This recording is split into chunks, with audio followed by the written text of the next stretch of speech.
Thank you, everybody, for joining this program organized by Women's Intercultural Network. WIN is an organization established in 1994. It's an amazing global network, and we're not an organization that network. Rather, we are a network that organizes people around the world, and we have circles with Iranian and Afghan women and Uganda and other part of the world. So I want to introduce Mahsa Hakimi, that graciously accept to moderate this panel. Mahsa Hakimi is the founder of Hakimi Law, a boutique business and intellectual property law firm in San Francisco, focused on protecting the creative talent and legal interests of artists and entrepreneurs.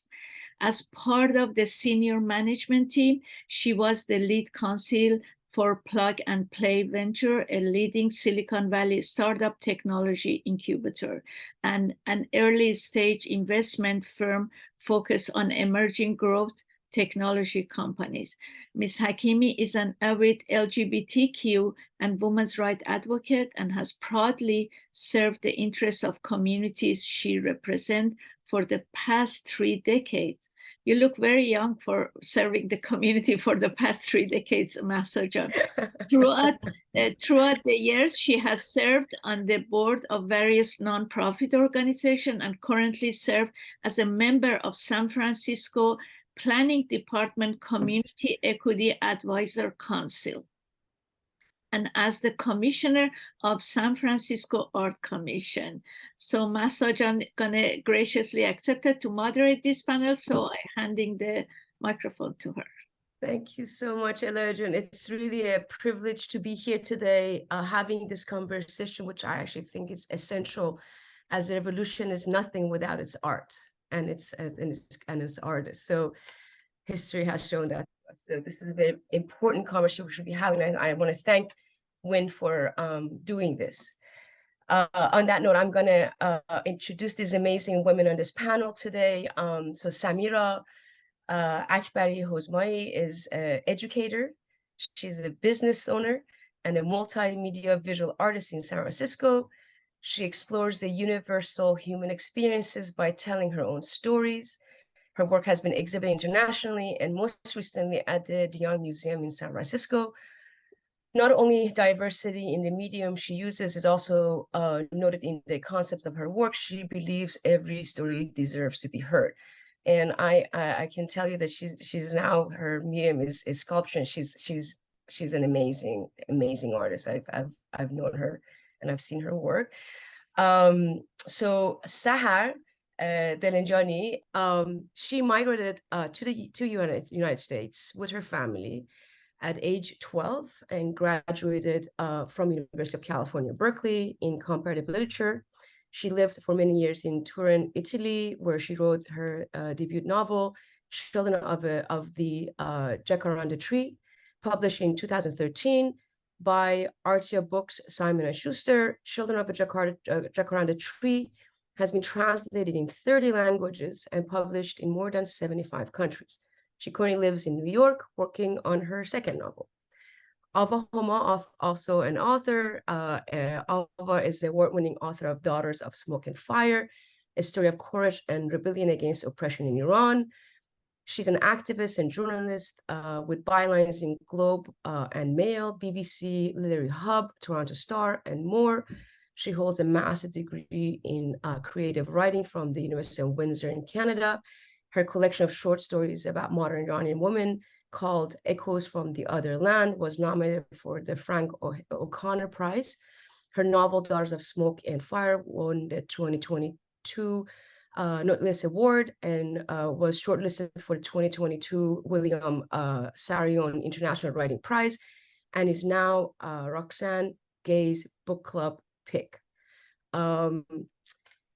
Then we also have Pegah Pasalar. Pegah was born in 1992, and she's an Iranian interdisciplinary artist, filmmaker, and film editor, currently based in Brooklyn. Her ethnographic practice explores motifs such as identity convolution, cultural memory, fragmentation, and displacement. She's a full merit scholarship awardee at the School of Art Institute of Chicago, where she holds her MFA with a focus on film and video. She's a recipient of City of Chicago's Department of Culture and Affairs grant and received fellowships such as Callum Media Residency Award, Bemis, Yaddo, and Banoff. She has shown her work in multiple national and international festivals and venues, such as the Athens International Film and Video Festival, Chicago Underground Film Festival, Festival Internacional de Cine Documental de Buenos Aires, FIDBA, Austria International Film Festival, Onion City Film Festival, ECRA, and more. Pegah was a Points North Fellow and is developing her first feature film, Persian Cheetahs. Thank you, ladies, for being here. It is absolutely privileged to have this a very diverse group of women, Iranian artists, on this panel. So I'm going to start off with the first question. I think it's essential for us to get to know you a little with your backgrounds on and your personal stories a little bit. I was going to ask, my first question for you is, at what age did you leave Iran? And did you, I guess depending on that answer, did you ever work as an artist in Iran? So who wants to go first? I can start with, Ava, do you want to go first? Sure, thank you. And I apologize if my video kept getting on and off. I don't know what was happening. I panicked, but thank God it's working now. Good. So I was 24 when I left Iran, which is pretty interesting because I got to actually grow up, work in and understand Iranian society on a deep level. I grew up in the Kurdish region, born and bred there. Then I went to Tehran, where I got my master's degree. I worked as a journalist. I tried publishing short stories. Many of them were either never published or they were published with a lot of censorship. And then I went to Canada, where I got a second master's degree, this time in creative writing. I published my first book of short stories in Toronto. It was called Echoes from the Other Land, and it was stories of 7 Iranian women, all of them born after the revolution. So I was trying to offer a glimpse into what it's actually like to be a woman in Iran, because I think that in and of itself is a political act, just being there, as speaking and existing and not obeying the laws. Then I moved to California, first to Southern California, and now I live in Central Coast, Monterey. My second novel was, first novel was called Daughters of Smoke and Fire. And it's the story of a Kurdish Iranian woman who wants to become a filmmaker like Pegah. But then she has a younger brother, Chia, who is very politically active, and he participates in protests, which happened in 2009 initially. Then Chia goes missing, and now Leila has to find out where he is and what he's up to, and that puts her own life in danger. That book came out in 2020, and recently finished another novel called Silence Between the Notes, which looks at similar topics in terms of migration and dealing with horror and escaping it and recovering from it, but also really examines love on different aspects: family love, romantic love, love for your country, love for strangers, and so many other things like that.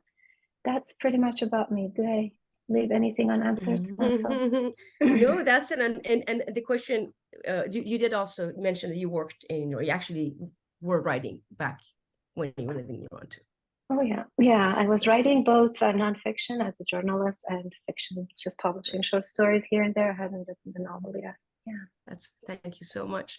I'm going to follow up with Samira, and Samira, I'm going to ask you the same question.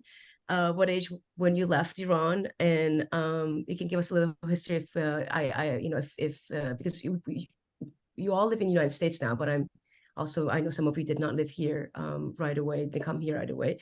If you can give us a little background, and did you work in Iran as an artist? And it'd be great if you give us a little update what you're working on these days too. Sure. Hello, everyone, and thanks for having me today. I left Iran when I was 27. And no, I never worked as an artist in Iran because I changed my major when I was 27. I moved to India. I studied again a bachelor in fine arts, and I moved here 7 years ago. And I live in San Francisco. Yeah. So what are you working on these days? What am I working on these days? Sort of documenting the everyday revolution in Iran since I wouldn't say the first day, because it was really hard for all of us to start making anything because we were all over the news. But yeah, I think one of the most important thing about events or movements, now we call it revolution because we didn't know back then. It's to submit what's going on every single day. That's great. Thank you so much. And then I'm going to go to Sahar now. If you can share with us, what age did you leave Iran? And, you know, did you work as an artist in Iran? And also what you're working on today, a little background, that'd be great. Yes. Hello, everyone. It's good to see you all. I left Iran when I was 12. So all I did in Iran was go to school up to 7th grade. We left in the middle of 7th grade, and they just brought me to this mixed boy and girls school all of a sudden. So that changed my quite a bit. And I wasn't the same Sahar anymore, I have to just say. So I never worked on, I don't have that experience.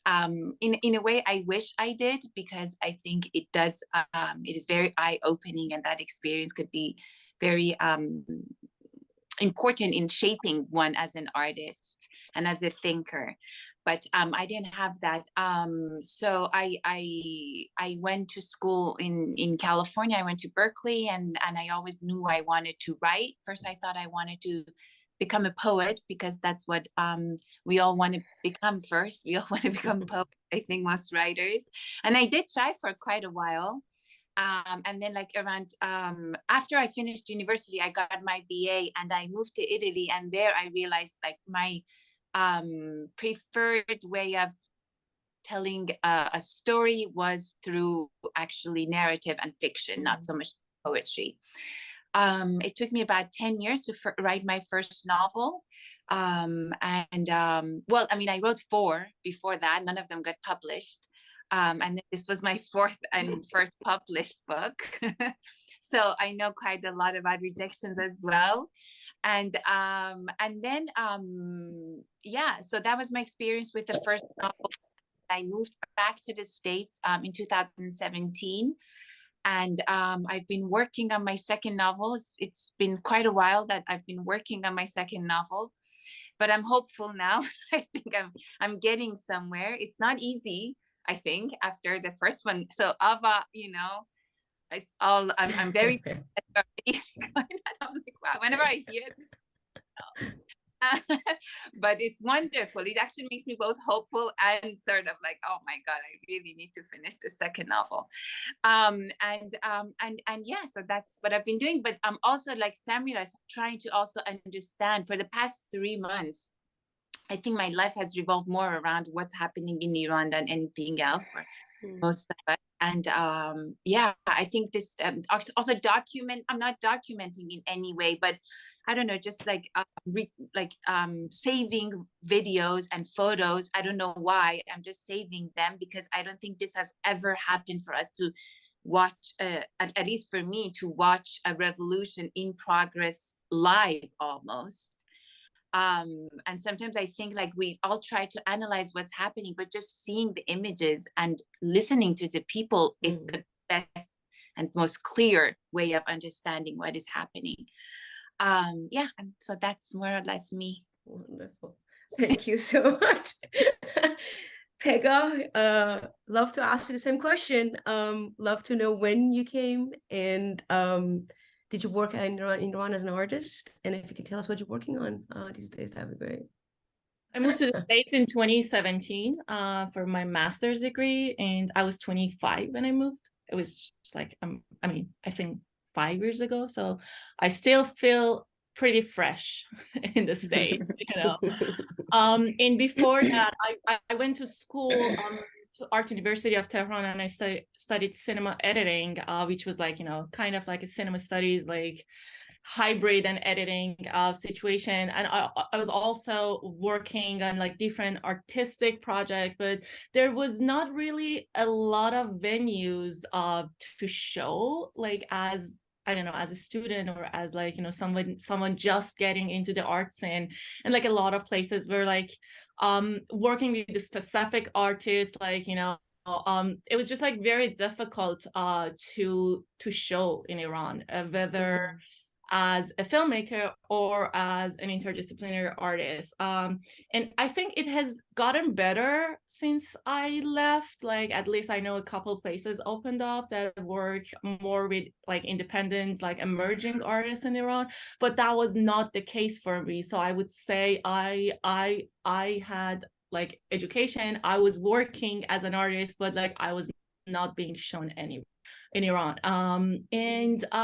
Since I moved here, I have been like working on different projects, and like my focus has been mostly working with family archives, as opposed to the narrative that Islamic regime imposes like through its media, which is basically like a very faulty representation of women. And like the only place that I could find the real women that I could connect to were like in the home movies we had.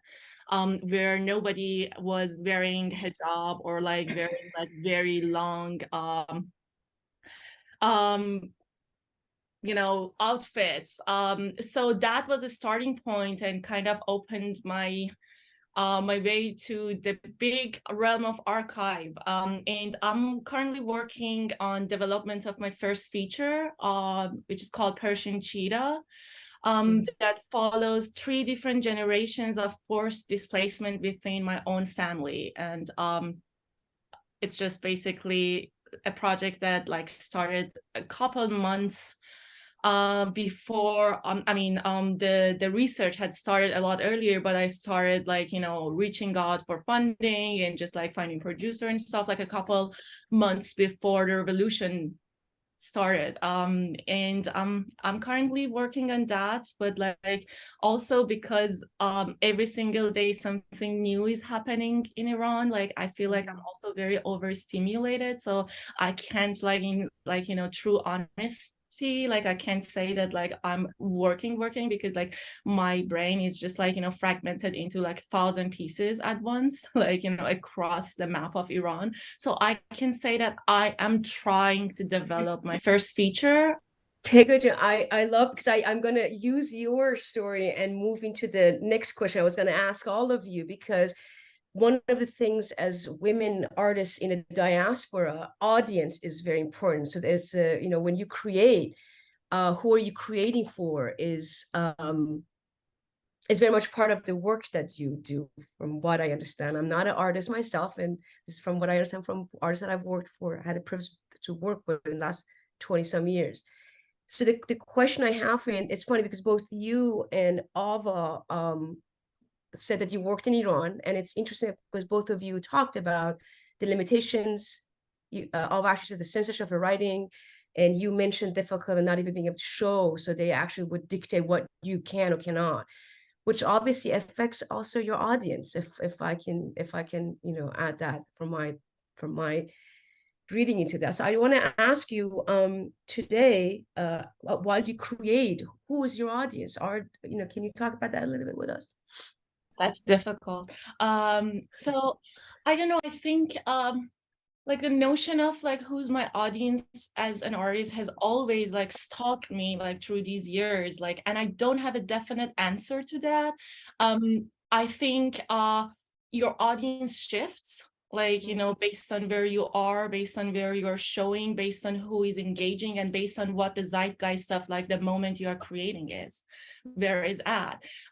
Like, to not really like feel desperate and like lonely, like when I was in Iran, I tried like to create this like, you know, trusted community of my friends as my audience. So I would just make and I would show them, and like they would ask me questions, and that was like that would just like initiate dialogue, and that was like what I was striving for. So that was the case in Iran. And in the States, I think I am really not making for any specific audience right now. I'm trying to document. And I think one of the problems that I see, for example, like in like, you know, the revolution that happened in 1979 is that like we don't have a lot of like personal documentations. We didn't have access to a lot of means, like, you know, for people to have like what was happening, like, you know, pass through their lens and just like written down. And this doesn't mean that like I'm just like trying to document the revolution. I just think that like our like as a nation, we are just like very reliant on like oral histories, you know. And like for me, like because I've always felt this gap between like generations and this gap of narratives, like I'm just trying to create a document like for like anybody who is just like gonna look at it like 10 years from now, 40 years from now, or like, you know, I don't know, but also I'm hoping that whatever, like even like a small scale piece that I'm making can create ways, a portal for having conversations, because I think what we really need as like, you know, as people, like as, you know, people of the world, citizen of the world, as like, you know, Iranians, as like, you know, different like facets of our identities, we need to have dialogue. And for me, making is just like a way of like creating portals for accommodating that dialogue, whether it's a feature or it's a tiny like 30-second video. It's funny you talked about documenting, and I'm gonna skip this because I was going to do Ava, but because you talked about document, I'm actually going to go to Samira on this question, because Samira mentioned that she's documenting the experiences. So Samira, I want to ask you, who is your audience that you document? And I know that sounds kind of, but you know, that same question for you. So I never think about who is going to be my audience. That's gonna affect what I do. But the most important thing I'm trying to show in my work is to show them the documents that's going through my lens, not anything else, not affecting. Just because I want to tell the truth when I'm making them. And your question was who is my audience? And I would say I don't know. Yeah, that's good.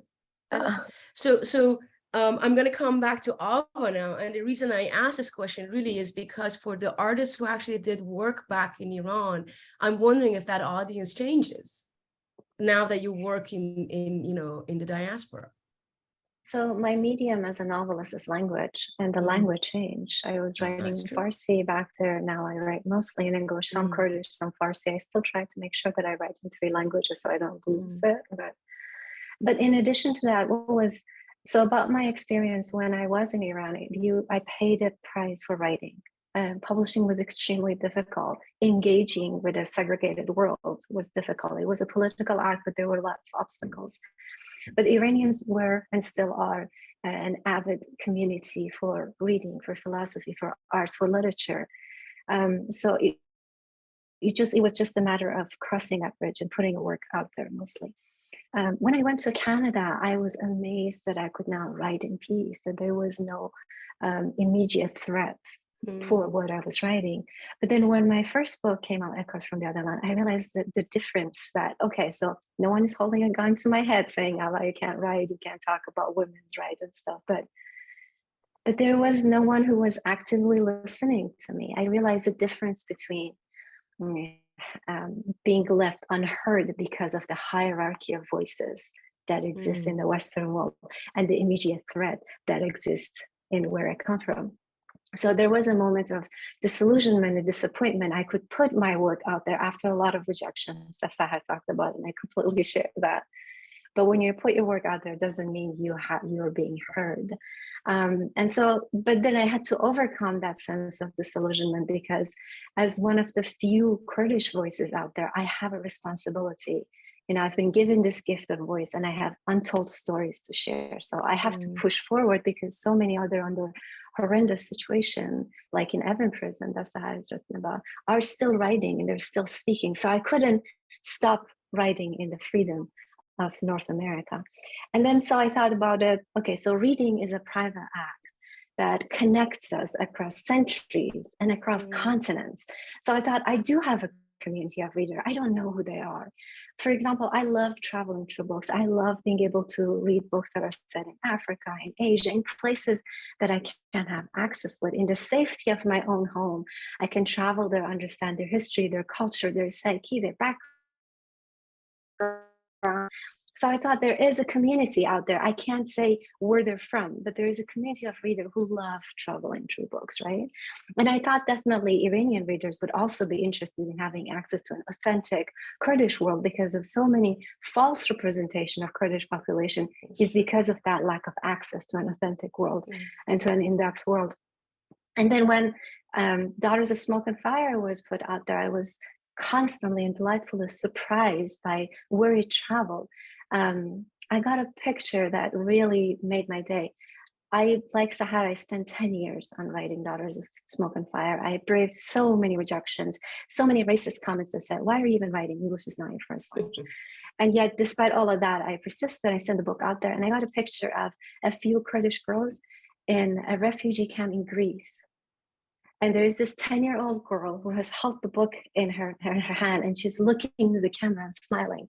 And that meant so much to me, because I grew up not seeing a Kurdish woman in literature in English. We don't exist there. No one has written us there. But for someone grow up knowing they exist in literature in some small portion, was healing a wound that I carried when I was growing up. And then I got illustrations from woman in Europe. I don't remember now, it was Netherlands, but she was an artist, and she drew pictures based on my characters, the way she had imagined them in different places. And even though publishers ask you to specify who's your audience, you really don't know. You're being surprised. People that you think are going to love your book won't pay attention to it. People that you think will never hear about your work will start communicating with you. So that's the beauty and the surprise of writing a novel. That's wonderful. So, Sahar, I'm going to come to you now on the same question. Your audience, I guess that's it. I agree wholeheartedly with what Ava said, and I think actually these moments of getting these photos, and I felt my heart go like this when she said that story, because it's true, because that's when, I think it's more than audience, that's also for me, it's when what success is, as an author, as a writer, as an artist, that moment when you see those little girls and you've spoken to someone and you have made a difference, however small. And that's really a moment when you think, okay, I accomplished something. And I think that's really important as a sense of accomplishment. I have those moments, and it's more beautiful than any other accomplishments one could have. I think my audience, of course, it's a question that we all have to face, and there's no way around it. And all of us, of course, don't know, which is a good thing, because then it would be very much a monologue between me and all the other people who think like me, and it wouldn't be very challenging, I think. But for me, over the years, it has changed, because when I first started writing, of course, I thought, I didn't know, as I said, 10 years, you don't get published, you don't think anyone's ever going to write you. So that first novel, you're really writing it not for yourself, but for your mom. You don't know, because at that point, it's very, very, you don't think anyone's ever going to read it. So for me, because if there were private stories of my childhood and of Evin and all those, friends we had, for me, it was, I imagined that, my mom's friends that she met in prison, or their children, they were my ideal readers. I wanted them to read this book and feel that this is true. I wanted there to be a sense of authenticity, which was very important. And I wanted them especially to identify. I felt as long as they felt that there's truth in what I'm saying and they can identify with these stories, then everything is going to be okay as far as how far the stories go. But then there's a problem here, because I write in English, and none of those people that I had in mind read in English. And for them to actually read these stories, they had to be translated into Farsi. It would take so long. So it was just my idea of the audience. I would thought, if my Amu or my Khale would read this, not my like blood Amu or Khale, but my aunts and uncles that I would have as a child of prison, then they would, you know, think, okay, Sahar did a good job. Then that changed, and I was published in English first, and then I was published in all these other languages. And then I realized that as long as you keep your authenticity, and as long as you keep your emotional truth, right, your sort of your commitment to that, then you would find audience all over the world who share your stories, and you didn't even know about them. And that's when it becomes a question of how you speaking to yourself. I think it becomes a question of truth. As long as you keep that emotional truth, and by truth I don't mean like, you know, some revelation about, you know, philosophical truth. I mean more of an emotional, personal truth. Then your audience sort of you find your audience. But now then, with what's happening in Iran, I realize that I keep writing in English on my social media, that I have a different audience on social that I have as an author. And then I realized at a point that I have to choose who I'm writing for. I thought, okay, Iranians are writing in Farsi and everybody's up to date. They don't need to know my side of the story. They have enough of their own. So maybe at this point, my responsibility would be to tell others what is happening, but not just informing them. Here as an author, to give my perspective of what is happening and to connect it to whatever I think is important. So I have this obsession of connecting everything in our modern Iranian history to the mass executions of 1988. And I keep doing that, and I will keep doing that. And everyone, maybe people are tired of hearing me, but I think that's, you know, that's one thing I'm going to say over and over again, how it's connected and nothing is just like born out of a moment. And that's sort of like a choice. This was a conscious choice I made, and I'm going to go ahead with that. But that's the thing again with writing a novel. That's so. I want to point that out. I just wanted to skin to. I love the fact that it's a diverse group of artists over here, because art is subjective in some way, but we being authors very different than a visual artist and a filmmaker. Because you're using language, which by itself is limited depending on translation. The work that Pegah is doing, with or without language might be, but then sometimes the language gets translated on the bottom so that you can have more audience. So this audience is actually very relevant to what we're talking about. And then someone like Samira doesn't even need to have an audience. Is actually when she says, I don't know who it's kind of makes sense that her audience are. To me, that's how I'm reading it, because her work doesn't have language attached to it. It's visual, completely visual. So I think that really changes who can understand or see or or read or experience with you, which brings me to this really. First of all, two things came up that I like to talk about. Look, first of all, I want to say we can talk about this if I have time, but I'm going to say something that if we don't get to it, I just want to point that out. Clearly, first of all, I goes by saying that your Iranian identity seems to be part of all of your works.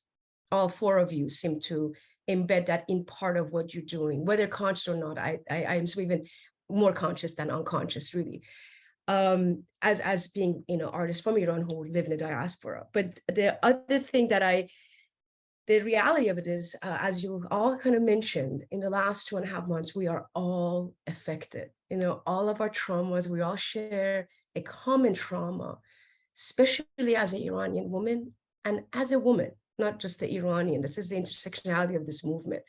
And it's interesting to listen to all of you about talking about some of you were not even able to produce or create right now. You're just getting out of that and starting to get back into creating.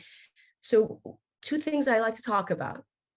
One is, what do you think is a responsibility of you female Iranian artists who are in diaspora and have the ability to tell the story without the restrictions and censorship that come when you're an artist in Iran, and also having the access that you do that a lot of Iranians will not. So there's this whole discussion that we're having in diaspora about how do we get to be the voice without actually, you know, silencing it or taking their narrative and have it be ours. So this is a very, very legitimate question. As artists, how do you make sure that you do that? The second thing I love to talk about is this concept of fear. And I don't mean it, let me explain what I mean by the concept of fear. So prior to all of this, there's always this, as being an Iranian, there's always, I even find myself as an activist and as somebody who's been doing a lot of work in the US. And I was raised over here. I'm more American in that sense of my active than I'm Iranian, because this is where I learned how to become activist. But there's always that underlying fear of what can I say and not say, which a lot of my American or European colleagues don't have that fear. They just say it all. But I always had to be careful what I represent, because that meant that I can go back to Iran, my family can get harassed just by virtue of me saying something that didn't sit well with somebody. And so that fear has been very much, and then, you know, a while back, you know, I made a decision about a year and a half ago to start talking about the fact that I'm gay. Because I was giving all these talks around the, you know, with all kinds of audience, but I never talked about the fact that I'm gay. And something extraordinary happened since 2.5 months ago. I'm actually owning that even more, because I feel like I have to give voice to that, because in this movement that we're trying to call it a human rights movement and a women's rights movement, all that, that needs to be said and shed a light to, because I don't want that identity to be silenced. I don't want my women identity to overcome my gay identity. I want them to have the same, you know, presence, at least at this moment in this movement.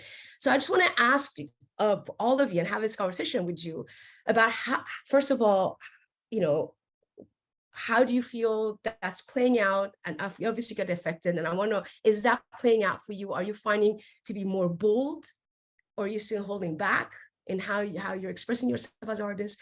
And what do you think is your responsibility to do? And I'm gonna, who am I gonna go first with? I'm gonna go with Samira. I'm gonna go with you first, because, you know. So what do I think about what is my responsibility in this situation? As Sahar said, is right now, since it's hard for so many of us to create anything, and at the same time, when I'm creating something, I always say, at least find art, what they make, it's about themselves. I'm not talking about like what's going on about me in this situation, but I'm talking about, if I tell you what's going on in Iran and I tell you from my point of view, you probably see my emotions and my thoughts behind that. So I thought the best thing is to, as Sahar said, to spread the news in different languages that we can, you know, we can support it. And also, I thought one of the most important things to do is to talk about Iranian artists inside of Iran, because you would get the most original artwork and messages from them. And I think that was my responsibility to do that when I'm kind of doing it. And as an artist, regardless of being woman and Iranian, I think the way I do my artwork is to every single day what's going on. That's been my style for so many years. And I think I do that part, but still I don't want to put it out, because I feel what's going on in Iran, it's beyond my artwork. It's beyond but what I about what's going on. But again, as a human being, I think my responsibility is to spread the news and words and get more support and talk about people that they don't have voice, whether they're in Iran or they're in prison. They do artwork and they don't want to put their name out there. So yeah, I think that's my responsibility. So do you find that you're shifting, because Sahar mentioned something about going to she feels like her audience in that sense. And I mean audience in a more like trying to get them. Do you feel like your work is more, with the who are you trying to reach? Are you trying to, because I see a lot of the work that you do, I kind of feel like you're kind of in between. You're trying to work with a lot of Iranians. I see that because I follow your work, and I kind of feel like you're holding both right now. You're kind of trying to make sure that you're getting the message and giving back to the Iranian people, and at the same time you're trying so hard to do work in diaspora for non-Iranians. Is that how you feel? Do you feel like you're in a has that shifted in your work? Do you feel like you're doing a lot more of that? Yeah, I think what I do right now to being someone else's, and it's just like, it's really hard to be, like watching all this that women in Iran, they're in the street and literally standing in front of bullets and ask them to shoot because they want freedom. When I think about that, I want to be their voice. It's a lot of responsibility. I think it's the first time I wanted to be someone else's voice. I never be someone else's voice, but I wanted to tell them their story. But again, at the same time, if I tell Mahsa's story to Sahar, still Sahar hear it from me, right? The series I'm working right now, the name of the series is To Whom May Concern, because I really don't know who's going to see that. And as Ava and Sahar had that experience, when I had my work in the museum and I was just checking people that looking at my work, and I was going to them without telling them that I'm the artist. And I love to hear what they think. And at the end, I was telling like, yeah, I'm the artist. I think it's the most important impact that you get. Someone holding your book, or someone seeing you in the restaurant and say, hey, you are the one that's drawing on tea bag paper. I don't make work for another artist. I don't make work for curators. I don't make work for even newspaper or magazine. If they involve me, that would be great. But I make work for people to hear the story, to hear the voice, to know the truth, but again, from my lens. So right now, I think the most important responsibility I have is to not be quiet, to let the like. And do you feel like you're bolder? Do you feel like you're raising issues that you would have not talked about 2.5, 3 months ago? I think I do. I always do my best. I get.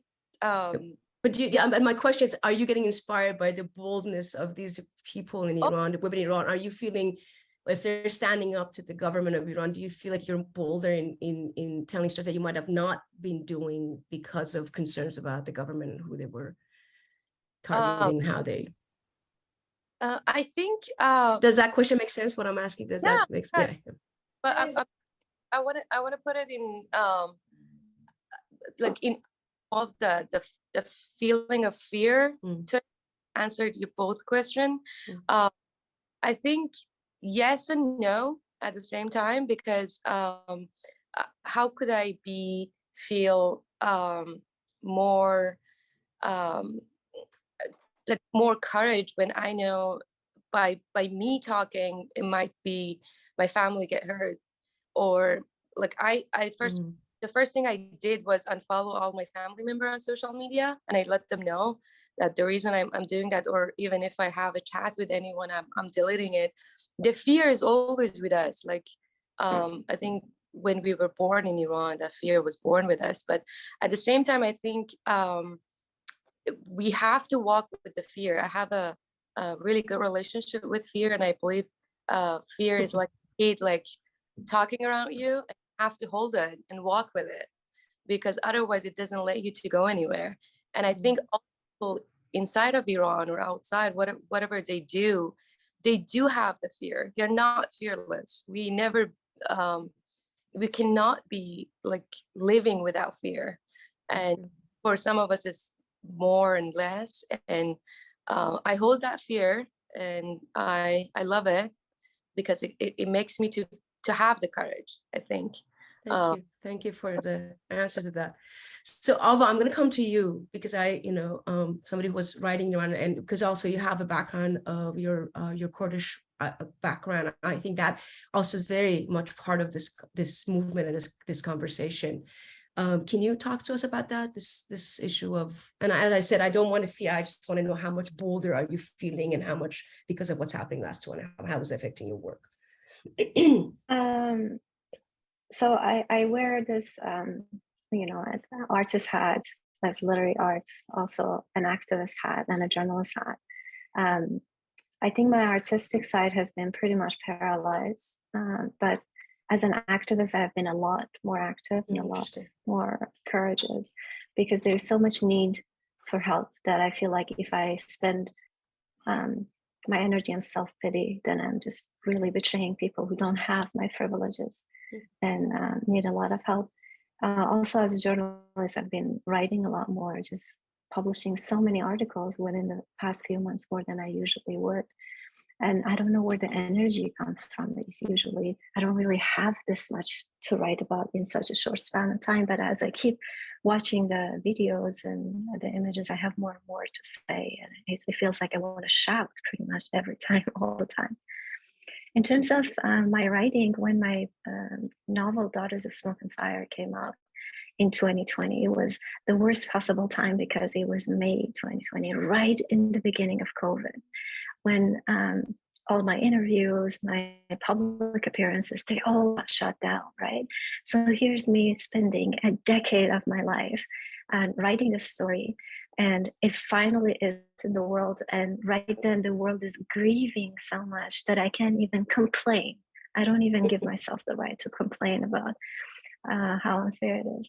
And then suddenly this happened, and through Gina, because my main character Layla is also a a young Kurdish Iranian woman who deals with morality police, who has to wear the hijab without believing in it, who has all the desire for freedom and dignity that people everywhere have.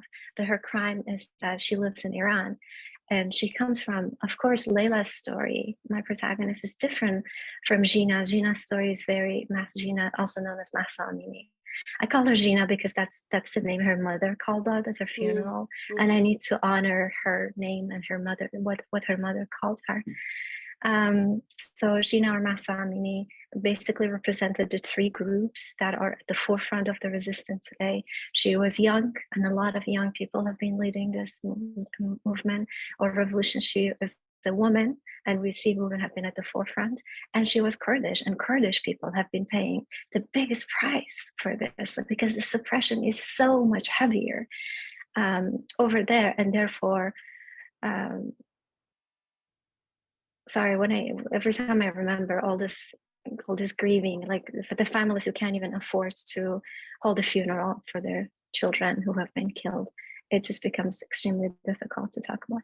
But what happened was a book that basically died because of COVID was almost relaunched, because now people are watching this protest all the time, and they want to know, okay, who is taking to the street? What drives these people to go and do that? What makes a person, because the survival instinct is so strong in all living beings, but what makes a young woman, a young man to stand before the bullets and not be afraid anymore? But also the fact that, okay, I'm trying to put myself back together here. So for anyone who wanted a deeper and more nuance inside of what is happening beyond what media shows, then suddenly Daughters of Smoke and Fire become their get-go. So they kind of emerge, and I'm happy for all the 10 years of loneliness and isolation that I wrote, not really thinking that I would be read at all. And then COVID happened, and I thought, yeah, that was it. I'm never gonna be read. And then now for it to resurface now. And in terms of the fear, it's really huge in me. I love what Samira said in terms of having a relationship with your fear. Thich Nhat Hanh, this Buddhist monk, talks about hold your fear like a baby, like a mother holds their fear. Holds their baby, hold your fear like that. And I heard some of that in what Samira was trying to say. And where I come from, the oppression is much heavier, and the suppression is so much heavier, and the killing, the massacre has been just horrendous. And so I have a very huge fear to live with, but I also come from a background of people whose existence has been defined by Khodam Jiana, resistance is life. And it's not a slogan. You know, Jin Jian Azadi, women, life, freedom, or resistance is life, that are Kurdish slogans. They're not just things that are on our lips. This is what we live with. We have embodied this resistance. I'm glad you raised that issue, because I will come back to that, to the fact that this populist slogan today, which originated Jan Jian Azadi and then Farsi of Zan Zendegi Azadi and women, life, freedom, is actually rooted in the Kurdish movement, with the idea that the homeland will not be free until women are free. And that is so intersectional in so many ways. Like the fact that this slogan adapted from the Kurdish movement has become the catalyst of what we consider feminine movement revolution today is really telling of what is happening and how conversations are changing. I will come to that, because I like to have a discussion about that also, that intersectionality of this message. But I want to come back. I'm going to go to Sahar, if it's okay. Sahar, I'd like to ask you about, your response as a feminist artist. We talk, but also this concept of fear, and is it emboldening you after this has happened, or how do you find yourself these days? I had to sort of confront this idea, this existence of fear long time ago, when I first wrote my novel, but also before that, like because of how my background and my family's background, we were always sort of a political minority under surveillance. And we had being leftist and former political prisoners, that my parents were. We had our own isolated, protected little world where we lived with other people who lived like us, who were from the same background, and the rest of Iran was just something that I was afraid of. I believed them to be all my enemies. I had nothing to do with them. And that's how I lived my life for a very, very, very long time. So I was always afraid of the world outside of my home and the home of a few parents, a few friends. And I lived like that in Iran. Then, in America, things change. Of course, you become far, and in Italy, you go even further, and things take a different color. But I had to confront it as an adult, as a writer, because then once I wanted to write these stories, when you are for so long used to, it's become part of your identity not to speak of things. Your life, your family could risk their lives, your friends could risk their lives. You are making a conscious decision when you finally speak about it. And just to tell you how it was, when I first published a novel, I went around the world saying these sentences that I was born in Evin prison. It was something that I had never, ever talked about in my life. It was, it was just unheard of to say something like that, to tell anybody that. And then for like 2 years, I went around saying this to different people in different countries, just to give an example of how strangely fear works. Then, so you would think that after 2 years of saying this, it's quite normal. Now it's like, you're used to it. There was I was at a party, it was a gathering, and in Italy, and people were just talking about where they were born, because we were in this little town and everybody knew each other and everybody was born in the same hospital. And they were just talking about that. And then all of a sudden they turned to me, they're like, "Oh, Sarah, you're from Iran. Where were you born?" I felt this heat in my face. My heart started beating. Something that I had been speaking publicly for 2 years. In that moment, I thought, oh my God, what am I going to say? And what are they going to think of me? This is insane. But where do you even begin when you have to start your life story with I was born in where do you go from there? Because this silence falls, and it did. Sarah, clarify, because some of our audience might not know. Can you tell us where Evin is? So the audience that may not know who Evin is, because our audience are these are the kind of language that we're talking about, that, you know, our audience, because love to tell, please, So just a quick. Prison is a notorious prison in Iran's modern history, where lots of political prisoners since before revolution and after revolution were held. And in 1988, there was mass executions of many of these political prisoners. Thousands of people were executed in one summer. In 1988, it was also the last year of Iran-Iraq war. So Evin has always been part of Iran's history of repression and resistance.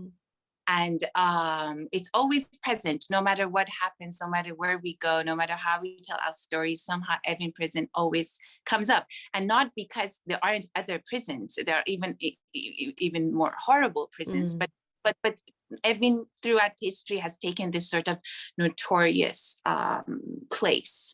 And it's basically where all the intellectuals, all the artists, or anybody who's a dissident of the government, and that's not just this government, in the past too, have been held. So it's important to give a context to that. University too, like, because and you were born in Evin because you're born there. So that's the whole thing, right? You know, you carry that fear with you. You carry also the fact that you don't know how to talk about things because of that fear. And so I had to face that at a certain point when I wrote about it, and things changed from there. What has happened now, it's not so much that I feel bolder because I haven't done anything different than I was doing before, but I feel more that I feel solidarity towards me in strange ways, you know, like I feel like I'm not alone anymore, because we keep talking about giving voice, which is the most fundamental things, and to make sure everybody hears about what is happening to Iran and what they're doing. The most courageous thing, I couldn't even imagine doing something like that. And what I did was just so small compared to taking bullets and being out in the streets. I always say I've never I always write about people who have been part of the revolution. I write about people I am in awe of, because I'm not one. I've never done that. But I think it's my role in life somehow to write about people who have paid incredible price for us to live a better, happier, freer, safer life. But because of my life, because of how I've lived my life, I feel like I've become part of something larger, or that something larger has become part of me. I don't know. It's sort of vice versa. It's mutual. So that for sure, that idea of holding Iran and Iranians as my enemy has changed. It's changed in 2009 already with the Green Movement, which for me personally was a very important moment in my life. It was a moment of reconciliation with my country. And now it's even stronger. Now it's like, yes, anti-fascism is important and people are dying for it and they believe in it. And what's important, and this is what makes me feel like my voice has become part of a larger thing. Thank you so much. So, I'm going to go to Pegah now, because now Pegah, for you, you came when you were 25. You were a filmmaker back in Iran, which you had a lot of restrictions, and now you're here doing this amazing work. I like to ask you, and I'm assuming that fear that we talk about, that self-censorship, really, that's really what I think about. Is like, I call it fear, but that's really what happens, that fear we hold. How is that coming to play for you these days after what you're seeing? Are you feeling emboldened and more open to expressing it? And, you know. Yeah, I think fear has a direct relationship to survival. And for me, having lived Iran, like since I remember, like since I was, I don't know, 6, 7, like you are constantly being conditioned, like to have a certain performance, like within, like, you know, those secure, safe people of your life and in the public realm, you know. So you keep practicing that, and like you internalize, you know, different ways of being, you know, in different circumstances as a way of survival. And that has like direct relationship with fear and with censorship. in the best possible scenario, you can like distinguish like, you know, which role you're taking on different moments of your life, you know, but it's not always conscious, you know. Sometimes like things that you have practicing them, like you have performing them, like, you know, get so deep in your skin that like it kind of confuses yourself too. And like, I think this connection between fear and self censorship for me is it's so internalized that like I don't think that like I left Iran never left me, and I don't think that this is only for my generation, because I think my parents' generation have passed along their fears to me and their traumas too.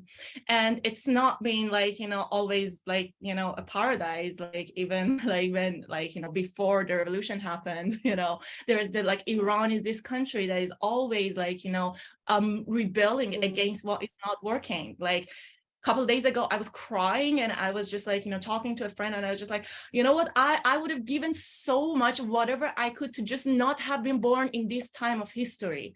And she told me, hey, like Iran has had like, you know, a revolution or an uprising every 40 years, like very possibly like born in this like, you know, timeline of history that you wouldn't be a part of this, given your like, you know, identity. And I was just yeah, that is so right. So I just think that like it's just like, you know, in our collective consciousness, like I have been, I just want to call attention to my dreams like over the past 2 months. I constantly have been having dreams of execution, arrest, and you know, tortures. And I don't want to get into like, you know, details and like, you know, minutia of like what is it like, but like I just want to say that like these things are like what our country, what our community goes through, there's direct effect on us. And I also think courage is contagious, as we have seen in like, you know, Kurdistan, as we have seen in Baluchistan. It's not only that it's contagious, there's just a lot of organization and a lot of history on its back.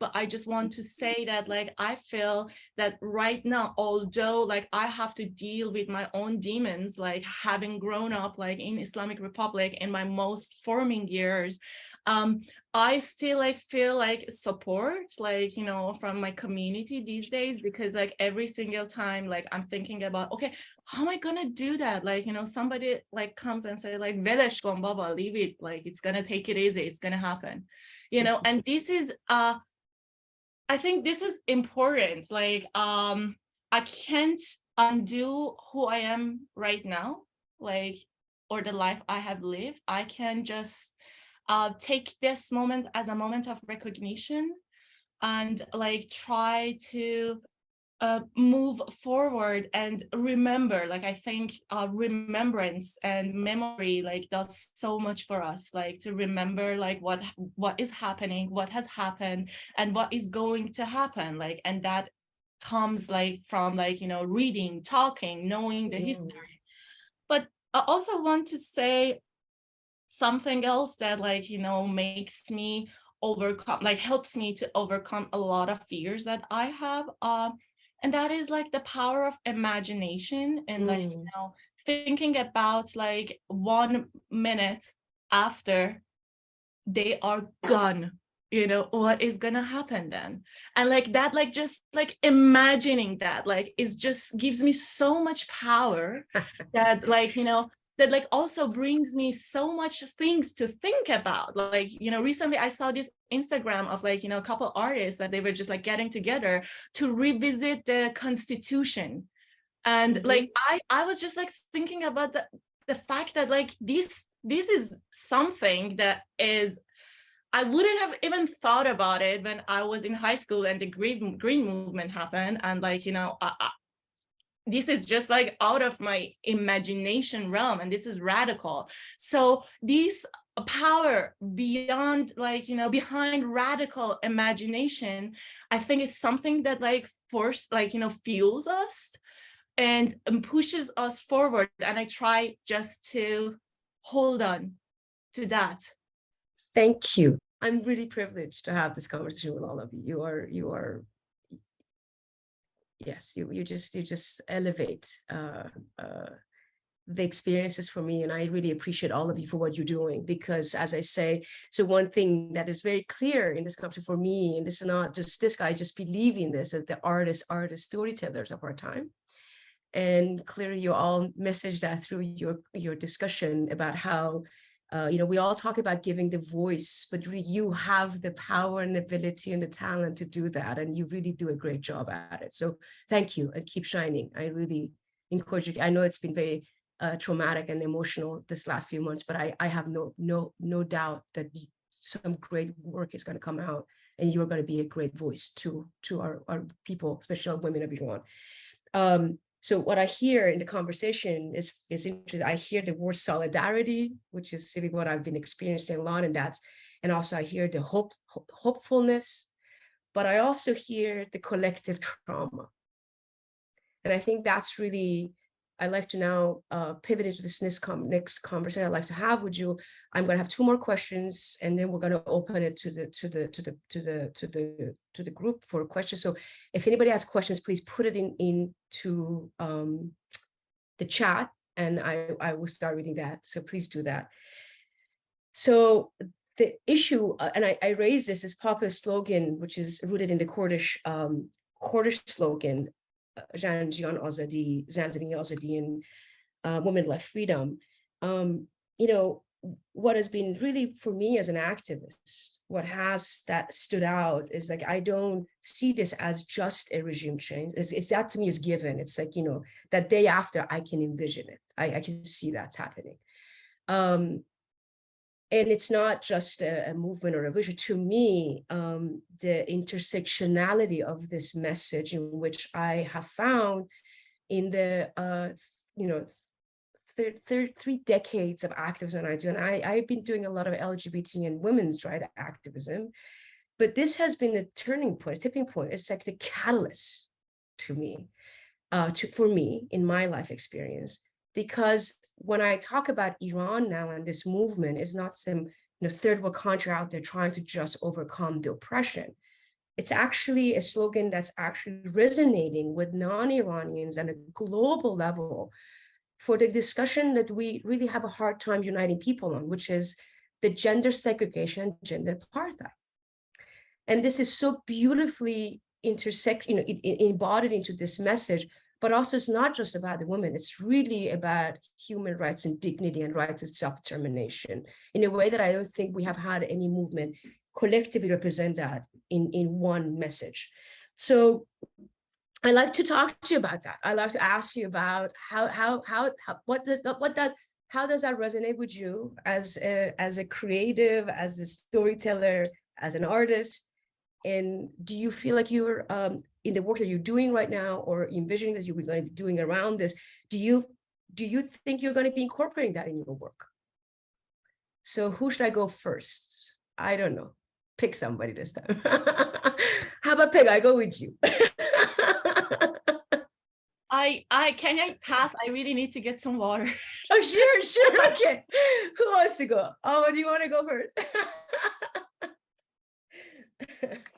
Yeah, so to me, that intersectionality is the difference between winning our movement or losing it. I think about the power of that slogan, woman, life, freedom, and how that is shaking the pillars of Iranian government, because they have ruled through patriarchy, terror, and tyranny. So this slogan so beautifully stands across from that. And I even think about the French Revolution movement of égalité, fraternité, and how this one is a lot less patriarchal, liberté, égalité, fraternité, than that one, and how much we are really ahead in understanding intersectionality. So in terms of its roots in the Kurdish resistance movement, so when we talk within Iran, we talk about Iranian women, and everything that they have achieved, which started back in 1910 when the country, in the constitution. It's been a century-long struggle for equality. This is a group of women united within borders, right? And then the Kurdish women movement, because Kurds live in Turkey, Iraq, Syria, and Iran, the solidarity goes beyond border. And there is a power to that, because what Kurds in Turkey can achieve with a government that was slightly less oppressive than the Iranian government really affects what the women in Syria. This chant first was chanted by Kurdish women in Syria in 2008 International Women's Day. So that cross-border solidarity is so powerful, because this is how parallel movements win, by learning from each other, by adapting, by including each other, right? Where did that Jinjian Azadi come from? From the insight that what you quoted from Öcalan, who said a country won't be free until its women are, right? And that was very interesting, not just for the Kurdish movement, but if you think about different movements that humans have tried to progress, is we have been trying to focus on one thing, right? One aspect. Let's gain freedom in this regard, and then we'll get to queer bodies, But that putting things on the back burner has never worked, because you unite people in gaining some freedom, and then as soon as that freedom comes, because of old fear and old beliefs and old limited beliefs, these people who were fundamental in achieving this freedom are now again pushed aside, right? So listen, I look at this, what is happening in Iran, and women are at the forefront. They started it, but minorities are such an important part of this revolution, and they do not get the acknowledgement that they should. And not getting the acknowledgement doesn't only hurt minorities, it helps the movement. If we don't have a society that can centralize groups that have been marginalized, we're only going to replace a religious dictatorship with a secular dictatorship. And people are giving their lives, and that's not what they want. I'm sure they want democracy, but for real democracy, we have to fight in two battles. The external battle, which is standing before this horrendous government that hasn't hesitated to inflict all sorts of pain upon its people, and the inner fight. The inner fight is called overcoming fear of women, fear of minorities, fear of LGBT, and all these groups that we haven't really known and haven't really included. So that, to me, as I'm watching this movement, there's a moment of glory. When Women, Life, Freedom became the common slogan, I had a moment of hope, when I thought, wait a minute, something is changing. We're learning, we're uniting, we're merging, we're merging these groups. And then I see the erasure of minorities time and again by Iranian feminists who proudly use the slogan, but they're just stealing it. They don't even in one sentence acknowledge where it comes from. And that's even worse than cultural appropriation, is actual theft. We need to appreciate what we each bring on the table and stand before this monstrous government, but also all the limitations that were instilled within us because we were raised there. Thank you, Ava. And we have about 13 minutes, so I'm gonna shift for a minute. Thank you, because this is I'm glad that you answered, because I know as a Kurdish woman, this has a lot more meaning than some of us, probably most of us. So I'm going to shift for a second, because I want to ask questions, give the audience the opportunity. I had one, and if we have time, I come back to the rest of the three of you on that question. If that's okay, I apologize. We just kind of I want to make sure that the audience asks you the questions. I have two questions in the queue. Sudi asked if speakers could speak about their perspective on the supplementary slogan some groups try to amplify, both inside and outside of Iran. The one that they say man, country, prosperity, Mard, Mihal Abadi. Personally, I'm very much against it, have been outspoken, but I like to hear from our wonderful panels on that. So before we go to that, I actually want to take the moment to thank the Women's Intercultural Network and the IC WIN for giving us this opportunity. This is a powerful panel. I hope more of this conversation comes up, and I really, I'm honored that you gave me the opportunity to moderate this, because this is an incredible experience for me. So thank you for all that you're teaching me today and the opportunity to have these conversations. So I wanted to ask anybody wants to answer that question. I will give you about a minute or two, because I want to get to other questions. Which one of you four wants to answer that question? I know we all have a reaction to it. So don't ask me to answer that question. I actually got to follow those almost, comment right now about how, people are using the slogans and they're not even, we need a sentence acknowledging that what really is the slogan about. Anyhow, who wants to jump on? I can answer that. Please. Not because like I have a very clear idea about it. I have to say the first time I heard it, I thought, oh, look, that's nice. There was 1 second because you get so hyped on that energy that whatever they're shouting to each other, you're like, wow. And then a second later, you know what I did? Because sometimes for me in Farsi, things don't have the same connotation because it's still my childhood language. So sometimes they don't have the same connotation that Sahar as an adult understands words, So all I had to do was change those 3 words into Italian, and I could just see it behind like a statue of Mussolini, Paglia uomo and what is it? Like whatever, Mihana prosperità. Oh my God, like they sound so ominous and so in some ways so fascist, like man, homeland, like whatever even. So when I did that, I put it in the right context for me. I realized that it's important to because for example in Italy these words were written on the wall behind fascist leaders and police offices and things like that in courtrooms and things like that, and they had meaning because the country was based on these fascist ideology. So I first I have to say, so this is what I thought about this slogan, and then I would like to say that I'm so glad I didn't have to add anything to what Ava said about Shanshinaazali, because I think it was so beautifully said. I agreed so wholeheartedly. I don't even want to contaminate it with anything I would add. But I think but I want to insist that it's so important.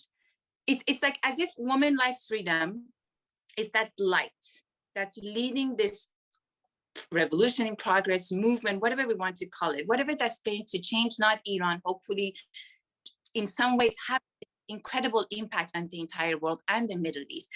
We have to keep that in focus. And as soon as we just go a little bit outside of that, that's what our responsibility more than anything is.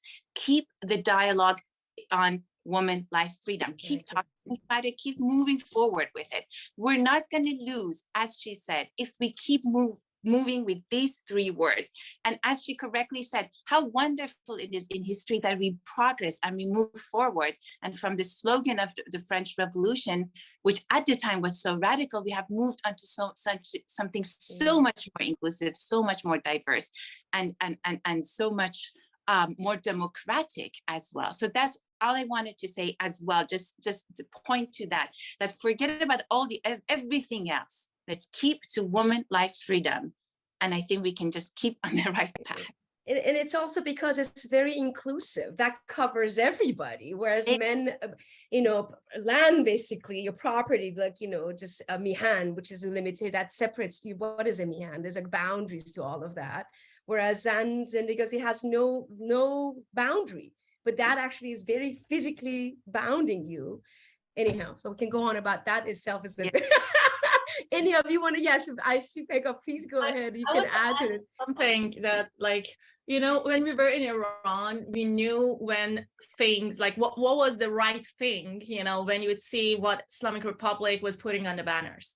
And like a couple weeks ago, I saw that Islamic Republic had put like Mard Mihan Abadi, what is it, man, land and prosperity on a banner, and in the middle of Iran. And I was like, of course, it's no surprise. Like, why, like, from like all the things that people are saying, all the chants that are coming from Iran, like they take this and put it up on. There's a reason, because it is like in harmony with what they are. It is in harmony with like what they have been like, vilified, like, throughout their existence, which is women. And there's also a like like I think a little bit of nuance, like about like, you know, how the word feminism has been carried, like, you know, in Iran, like, you know, in the general psyche, I would say, like it is like carried with a lot of negative connotation, like and I think like, you know, that like, you know, masculine fragility that like, you know, less often is talked about, like in a way like to hold like, you know, our brothers, our fathers accountable, you know. So it's just like these moments that people like, you know, heard that this is like a feminist slogan and they were like, oh, feminism is bad, you know. They do not know why feminism is bad just by reading that, like, and there's just like these whole like, you know, propaganda, like, you know, years of propaganda like made like to create this, like to vilify this word feminism. And then they're like, okay, then the women, like, you know, it was just like so interesting to me to see the women coming forward and say like, oh, the men are also a part of this, it's not us. And I'm like, I was like, okay, this is showing me how much work we have to do, like in terms of like, you know, conversation, you know, like just like, you know, expanding each other's knowledge, like because and like it just like became like really big after this song came out by Shervin, like he's just like for this, for that, which was made out of like the tweets that like Iranian people were making like through like a free association, like, you know, kind of process.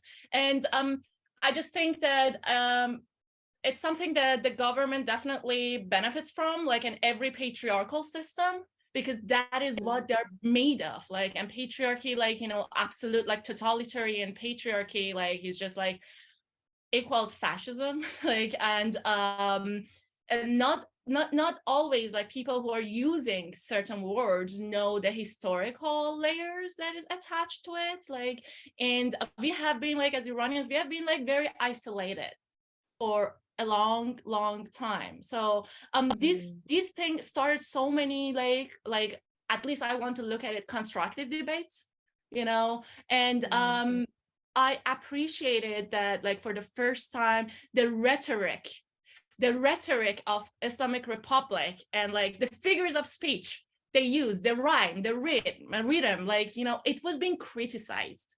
You know, not that like, you know, our scholars or our poets, they have not, you know, but it was being criticized, like, you know, more in the masses, like more in like, you know, middle class population. So I think I was going to add something to what you're saying, but also it's very normal throughout history of these movements for these slogans that have a meaning and power to be disassociated or be, you know, misassociated. But you know, words like feminism, it was completely, what is today feminism has been completely misappropriated and misunderstood. But also the latest one is Black Lives Matter. It very much happened the moment Black Lives Matter happened, the slogan came, all lives matter. Obviously, all lives matter. Obviously, men's life matter. There's no question about that. It's just that, so that's very important. But the Black Lives Matter are very powerful in trying to fight that and explain that. And I think that's a job that we have as women, as Iranian women, to keep reminding people that it's not that when we say Zan Zindagi Azadi or women life freedom, we're excluding men. We're actually including them in that prosperity of freedom and you know, life. But until women are equal and we deal with the gender segregation, gender apartheid that is actually in our laws in Iran, we will not have freedom and we will not have, you know, so that's you know, important for, so answer the question I wanted to ask, to please keep reminding people, keep staying strong and take your position. Don't be afraid and don't get pushed back. When people say to you, if you don't say man's and, you know, mad, mihan azadi or mihan, whatever, I don't even remember the rest of it is. So we have 2 more minutes, and but there was a question about how do you all deal with the patriarchy in how do you, and the ignorance of some of the non-Iranian, you know, the Western community in all this. But I think Pegah kind of referenced that a little bit. So we don't also have time. Unless somebody wants to say something, we have a minute. If one of you wants to address that, go ahead, Samira, that'd be great if you can add to that. So, sorry, I really wanted to add that when I heard for the first time, I know I'm going back to the last topic, Mert Mihan Abadi, the first thing came to my mind was when we say Zan Zendegi Azadi, woman life freedom, we're talking about obvious right, the things is there, you know, but when we're talking about Mert Mihan Abadi, which I don't know how to translate it, men, homeland, I don't know. Prosperity. It's all about money. But you have to make something. And it's obvious that it came from Kurdish culture because you see it, the respect for women, the life, the freedom. So I just wanted to mention that. The reason I don't like the Mert Mihano, but so we are at 10:29. We don't have any more questions that I want. I think that was pretty much it. But I wanted to end this by something Samira said, and I shared with the other panelists the other day, which has resonated with me as I educate myself on this. She said that the dictators hate artists, and I thought it's a great way for us to. I didn't get that. Could you try again? My series decided to talk again.